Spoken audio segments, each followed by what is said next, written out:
இந்த இடத்துல இருந்து நீங்க போகும்போது நான் ஜெயிக்க பிறந்தவன் என்கிற அந்த வைராக்கியத்தோட அந்த வெறியோட போகணும்.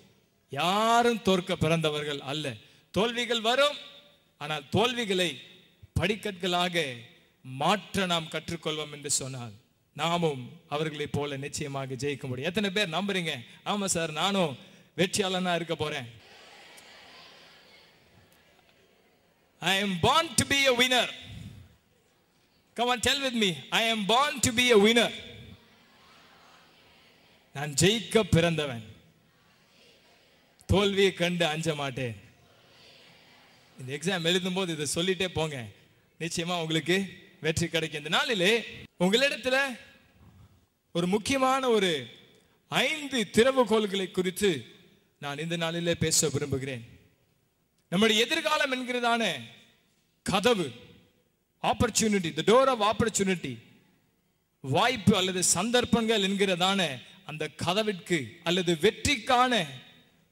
வெற்றியை நாம் பெற்றுக்கொள்வதற்கு நாம் பயன்படுத்த வேண்டிய முக்கியமான 5 சாவிகள். சாவி இல்லைன்னா பூட்டை திறக்க முடியுங்களா? பின்னாடி இருக்கவங்க சொல்லுங்க, முடியுமா? முடியாது. திறக்கலாம், சாவி இல்லாம திறக்கலாங்க, கண்டிப்பா திறக்கலாம். எப்படி திறக்கலாம்? பூட்டை என்ன செய்யலாம்? நாம பூட்டை உடைக்கிறவங்க கிடையாது. சொல்லுங்க, நான் பூட்டை உடைக்கிறவங்க கிடையாது. நேர்மையா சாவி படி திறப்பேன். உங்க வாழ்க்கைக்கு என்று கடவுள் ஒரு வல்லமையான ஒரு எதிர்காலத்தை, ஒளிமயமான எதிர்காலத்தை வச்சிருக்கிறார். அந்த ஒளிமயமான எதிர்காலத்துக்கு போய் சென்றடைறதுக்கு ஒரு சில சாவிகளையும் அவர் கொடுத்திருக்கிறார். அந்த சாவியை போய் நம்ம போட்டு திறந்தோம்னு சொன்னா நாம் என்ன செஞ்சிடலாம்? வெற்றியை எளிதில் பெற்றுக்கொள்ள முடியும். இந்த சாவி இல்லாம நிறைய பேர் தொலாவிட்டு இருக்கிறாங்க.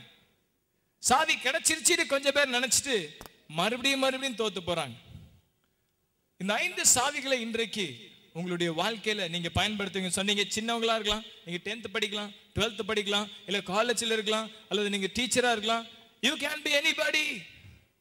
Dear sir, dear madam, I want to tell you, you can be anybody. But I want to give you these 5 keys that will make you a winner, not only in your exams, but in your life. பரீட்சையில pass ஆகிறது என்ன பொறுத்த வரைக்கும் இருக்கிறதுலே சுலபமானது அதுதான். ஆனா வாழ்க்கையில என்ன செய்ய வேண்டும்? நாம பாஸ் ஆகணும். தேர்வில் வெற்றி பெறுகிறதற்கும் வாழ்க்கையில வெற்றி பெறுகிறதற்கும் பெரிய வித்தியாசம் உண்டு. There is a huge difference between passing the exams and passing the tests of life. ஒவ்வொரு மனிதனுக்கும் வாழ்க்கையிலே ஏதாவது ஒரு நேரத்திலே, காலகட்டத்திலே சோதனைகள் வரும், கஷ்டங்கள் வரும், வேதனைகள் வரும். ஆனாலும் பிரியமானவர்களே, அந்த சோதனைகள் வந்தாலும் வேதனைகள் வந்தாலும் வாழ்க்கையிலே நாம் துவண்டு விடாமல் தொடர்ந்து முன்னேறுவதற்கு நம்ம கிட்ட இந்த 5 சாவி இருந்துச்சுன்னா போதும். சொல்லுங்க, 5 சாவி. எத்தனை பேருக்கு அந்த சாவி வேணும்? சார் அது எத்தனை ரூபான்னு சொல்லுங்க, நான் போகும்போது வேணா கவுண்டர்ல வாங்கிட்டு போயிடுறேன். இல்லை, இந்த சாவிகளை இன்றைக்கு உங்களுக்கு கடவுள் இலவசமா தரார். எத்தனை பேர் சொல்றீங்க, நீங்க சொல்ற ஒரு சாவி கூட நான் மிஸ் பண்ண மாட்டேன்? பரீட்சையில் மாத்திரமல்ல பிரியமானவர்களே, இங்க வந்திருக்கிற மாணவர்களே, இங்க வந்திருக்கிற பெற்றோர்களே, பரீட்சையில மாத்திரம் நாம் வெற்றி பெறுவது அது ஒரு பகுதி. பரீட்சை என்பது அல்லது அகாடமிக் எக்ஸாம்ஸ் என்பது வாழ்க்கையின் ஒரு பகுதி. முதலாவதாக, நீங்கள் வாழ்க்கையில் வெற்றி பெற வேண்டும் என்றால் நீங்கள் படிப்பிலும் அல்லது தேர்விலும் நீங்கள் வாழ்விலும் வெற்றி பெற வேண்டுமானால் உங்களிடத்தில் முதலாவதாக நான் கொடுக்க விரும்புகிற சாவி கடந்ததை திரும்பி பார்க்காதே என்கிறதான ஒரு சாவி. Don't turn back. You must be a person of today and tomorrow. நீங்கள் இன்றைக்கு உள்ள மனிதனாக அல்லது இன்றைய மனிதனாக நீங்கள் வாழ கற்றுக்கொள்ள வேண்டும். ஒரு சிலர் பாத்தீங்கன்னா அவங்க கடந்த வாழ்க்கையவே நினைச்சிட்டு இருப்பாங்க. நேத்து தோத்துட்டேன், போன வாரம் எக்ஸாம்ல நான் ஃபெயில் ஆயிட்டேன், போன தடவை நான் எழுதின பரீட்சையில தோல்வி அடைஞ்சிட்டேன், அல்ல போன தடவை இந்த காரியத்துல நான் ஜெயிக்கணும்னு நினைச்சானா தோத்துட்டேன். கடந்ததே நினைச்சிட்டு இருப்பாங்க. இன்னைக்கு ஃபுல்லா உட்காந்து நேத்து என்ன நடந்துச்சு, முந்தா நாள் என்ன நடந்துச்சு, போன வாரம் போன மாசம் அதையே நினைச்சிட்டு இருக்கிறதுனால இன்றைக்கு நாம் என்ன செய்ய வேண்டும் என்கிறதற்கு நம்முடைய மூளை ஆயத்தப்பட முடியாது. So don't look at your past. உங்களுடைய கடந்ததை நீங்கள் திரும்பி பார்க்க வேண்டிய அவசியம் இல்லை. ஒரு பழமொழி இப்படியாக சொல்லுகிறார்கள், yesterday is in the tomb, tomorrow is in the womb, all you have is today, be at your best today. நேற்றைய தினம் கல்லறையிலே, நாளைய தினம் கருவறையிலே. நேற்றைய தினம் கல்லறையில போயிடுச்சு. நேத்து நடந்த தோல்வி நினைச்சு ஒரு சிலர் அழுதுட்டே இருப்பாங்க. ஐயோ என்ன இப்படி பண்ணிட்டாங்க, இப்படி பேசிட்டாங்க, என்ன இப்படி எனக்கு தீங்கு பண்ணிட்டாங்க, ஐயோ என்ன எங்க குடும்பத்துக்கு இப்படி தீங்கு செஞ்சுட்டாங்க, போன வருஷம் இப்படி ஆயிடுச்சு, போன மாசம் இப்படி ஆயிடுச்சு. கடந்ததையே நினைச்சிட்டு இருக்கிறதுனால அதை ஒண்ணு செய்ய முடியாது. கல்லறையில போய் கல்லறை போட்டு மூடின ஒரு மனுஷன் என்ன செய்ய முடியாது, வெளியில கொண்டு வர முடியாது. அவ்வளவுதான். நேற்றைய தினம் உங்களுடைய நேற்றைய தோல்வி கல்லறையிலே இருக்கிறது. உங்களுடைய நாளைய தினம் கருவறையிலே இருக்கிறது. ஒரு குழந்தை எப்படி ஒரு தாயினுடைய கருவறையிலே வளர்கிறதோ அது போல உங்களுக்கு ஒரு ஒளிமயமான எதிர்காலம் கருவறையிலே இருக்கிறது.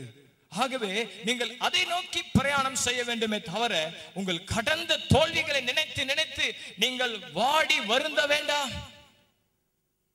ஆராய்ச்சியாளர்கள் சொல்லுகிறார்கள், நம்முடைய மூளையிலே தவறான எண்ணங்களை சிந்திக்கும் போது, உதாரணமாக கடந்த காலத்திலே அல்லது கடந்த தோல்வி, போன வாரம் ஒரு பிரச்சனை நடந்துருச்சு, போன வாரம் இப்படி ஒரு ப்ராப்ளம் வந்துருச்சு, அதைவே யோசிச்சு நெகட்டிவான எதிர்மறையான சிந்தனைகளை சிந்திக்க ஆராய்ச்சியாளர்கள் சொல்றாங்க, நம்முடைய மூளையிலே ஒரு விதமான கெமிக்கல்ஸ் சுரக்கிறதா.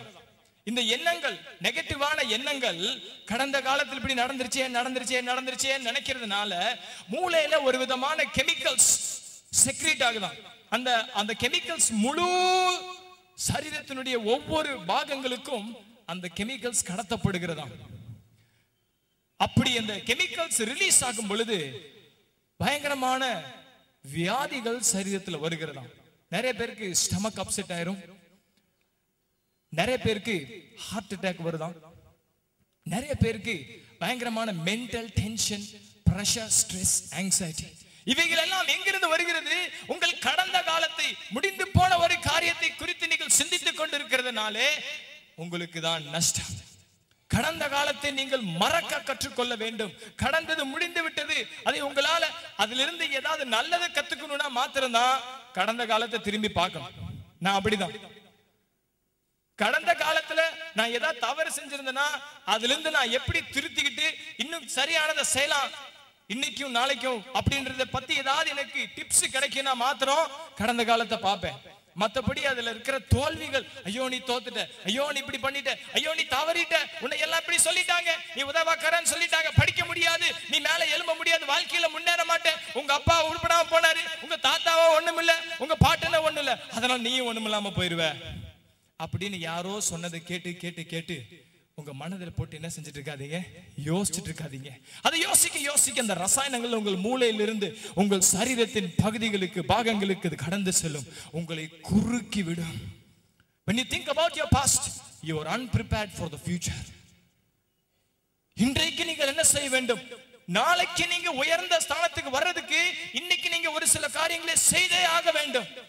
நீங்கள் இன்னைக்கு என்ன செய்யணும் அப்படின்றத உங்களுக்கு நல்லா தெரியணும்னா கடந்த காலத்தை குறித்து கவலைப்படுவதை நிறுத்த வேண்டும். சொல்லுங்க, நான் கடந்ததை திரும்பி பார்க்க மாட்டேன். பக்கத்துல பார்த்து சொல்லுங்க. நான் கேட்கிறேன், நீங்க கார் ஓட்டும் போது கார்ல போய் நல்லா உட்கார்ந்து ஜிக்குன்னு ஸ்டார்ட் பண்ணிட்டு நீங்க முன்னாடி இருக்கிற கண்ணாடியை பார்த்து வண்டியை ஓட்டுவீங்களா, இல்ல பின்னாடி வர ஒரு ஸ்கூட்டரை பார்த்துக்கிட்டே பின்னாடி கண்ணாடி தெரியுற கண்ணாடி பார்த்துட்டே ஓட்டுவீங்களா? முன்னாடி இருக்கிறத பார்த்தா ஓட்டுவீங்க. எல்லாரும் கரெக்டா சொல்லிட்டீங்க, 100 மார்க்ஸ். நீங்க எல்லாம் வெற்றியாளர்கள். பாருங்க, பின்னாடி என்ன வண்டி வருது அப்படின்றத பார்க்கிறதுக்கு நமக்கு உதவி செய்யற அந்த கண்ணாடி நம்ம கிட்ட முன்னாடி இருக்கிறது நல்லதா கெட்டதா? நல்லதா கெட்டதா? இந்த சைடுல சொல்லுங்க. ரொம்ப ரொம்ப நல்லது.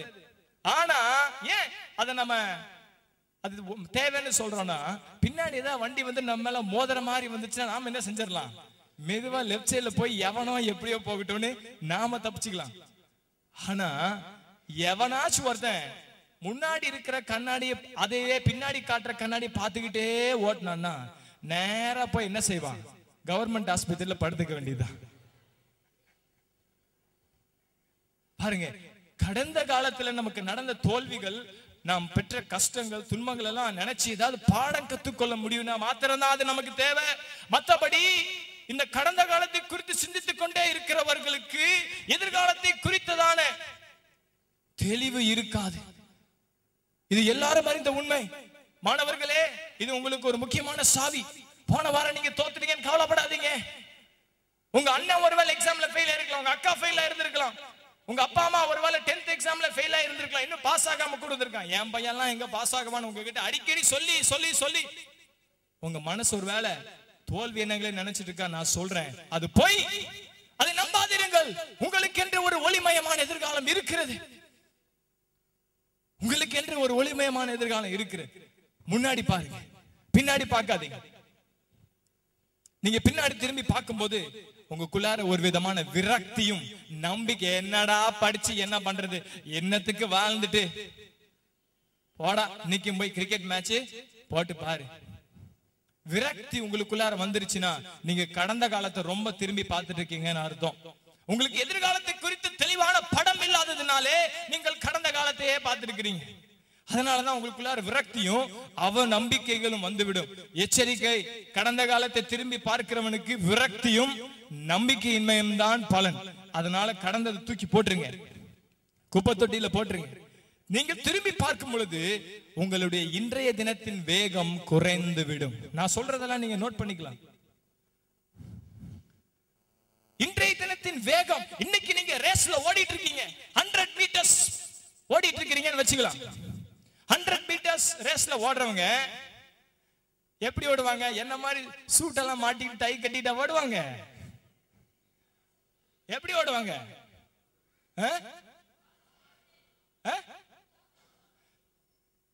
Dress எப்படி போட்டிருப்பாங்க? என்ன மாதிரி போட்டிருப்பாங்களா? 100 மீட்டர்ஸ்ல ஒலிம்பிக்ல ஃபர்ஸ்ட் வரான், என்ன மாதிரி போட்டிருப்பானா? இல்ல. எப்படி போட்டிருப்பான்? மெலிசான துணி தான் போட்டிருப்பான். பாத்திருக்கீங்களா? அவன் ஷார்ட்ஸ் இவ்வளவு தான் போட்டிருப்பாங்க. அவங்க ட்ரெஸ் எல்லாம் ரொம்ப மெலிசர். ஏன் தெரியுமா? அவங்க ஓடும் போது எந்த வெயிட் அவங்களை பிடிச்சி என்ன செய்யக்கூடாது, அமுத்த கூடாதுன்றதுக்காக. இதுல இருந்து ஒரு பாடம் நமக்கு இருக்கு. நீங்க எதிர்காலத்தை குறித்து அல்லது இன்றைக்கு உங்களுக்கு இருக்கிறதான ஓட்டத்துல நீங்க வேகமா ஓடணும்னு சொன்னா, நீங்க கடந்த காலம் என்கிற குப்பைய உங்களுடைய தலைக்கு மேல சுமந்துட்டு ஓடுனீங்கன்னா, நினைச்சு பாருங்க, ஒரு 100 மீட்டர் ஓட்ட பந்தயம் ஓடுறவன் ஒரு பெரிய கல்லை தூக்கி தலையில வச்சுட்டு ஓடினானா ஃபர்ஸ்ட் வருவானா கடைசி வருவானா?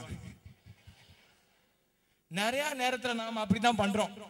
பண்ணாம பண்றோம், செய்யாம செய்யறோம், சொல்லாம சொல்றோம்.